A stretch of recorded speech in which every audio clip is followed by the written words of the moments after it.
राजा जनक एक बगिया लगावे, हरी फूली भले कचनार जी। राजा जनक एक बगिया लगावे, हरी फूली भले कचनार जी। ओही फूल बगिया में गिरिजा भवानी, सीता पूजन करे जाय जी। ओही फूल बगिया में गिरिजा भवानी, सीता पूजन करे जाय जी। ओही जे बगिया में राम लक्ष्मण आइले, सीता पूछली एक बात जी। ओही जे बगिया में राम लक्ष्मण आइले, सीता पूछली एक बात जी। के कर हई रउरा बेटा दुलरुआ, के कर प्रण के आधार जी।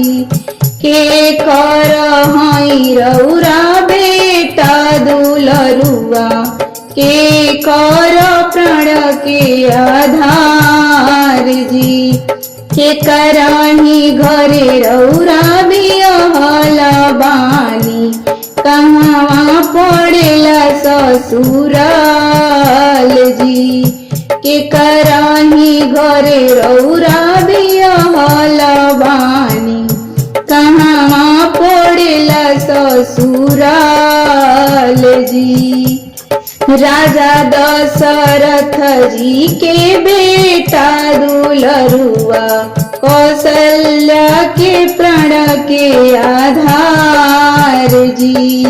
राजा दशरथ जी के बेटा दुलरुआ, कौशल्या के प्राण के आधार जी। राजा जनक घरे बियहल बानी, जनकपुर पड़े ससुराल जी। राजा जनक घरे बियहल बानी, जनकपुर पड़े ससुराल जी। इतना बचन जब सुनली सीता रानी, मुखवा पर फेरेली हाथ जी। इतना बचन जब सुनली सिया रानी, मुखवा पर फेरेली हाथ जी। अब ही तरे प्रभु जी ब्याह नाही भइले, कैसे पड़ेला ससुराल जी।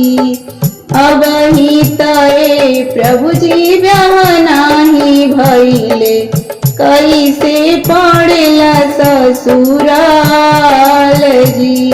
अब ही तरे प्रभु जी धनुष जग हुई है, तब हुई है हमारो बियाह जी।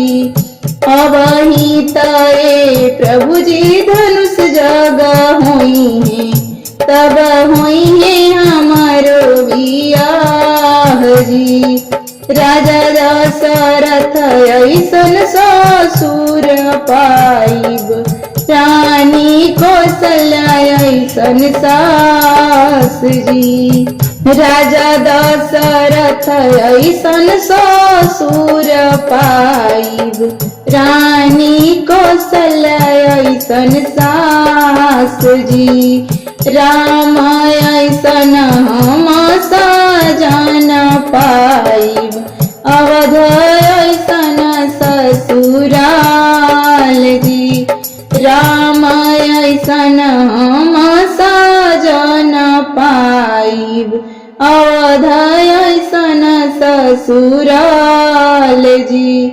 राजा जनक एक बगिया लगावे, हरी फूली भले कचनार जी।